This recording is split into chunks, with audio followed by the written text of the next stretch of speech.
నమస్తే, నేను మీ ఈశ్వర్. ఈ6 న్యూస్ కి స్వాగతం. వార్తల్లోని ముఖ్య అంశాలు. గోషామాల్ ఎమ్మెల్యే రాజాసింగ్ గత కొంతకాలంగా బీజేపీ పార్టీపై బహిరంగ విమర్శలు చేస్తూ పార్టీ విధానాలను తప్పుపడుతూ వచ్చిన ఎమ్మెల్యే రాజాసింగ్ మరో సంచలన నిర్ణయం తీసుకున్నారు. బీజేపీకి గోషామాల్ ఎమ్మెల్యే పదవికి రాజీనామా చేశారు.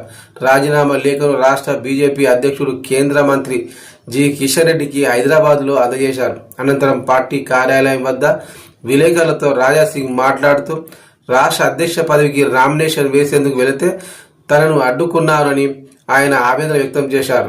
ఆ క్రమంలో ఈ నిర్ణయం తీసుకున్నట్టు రాజాసింగ్ వివరించారు. కిషన్ రెడ్డికి లిఖిత పూర్వకంగానే లేఖ రాసినట్టు తెలిపారు. పార్టీకి రాజీనామా చేస్తున్నట్లు కిషన్ రెడ్డికి చెప్పి లేఖ రాశానన్నారు. ఎమ్మెల్యే డిస్క్వాలిఫై చేసేలా అసెంబ్లీ స్పీకర్కు కూడా లేఖ పంపమని ఆయనతో చెప్పినట్టు తెలిపారు రాజాసింగ్.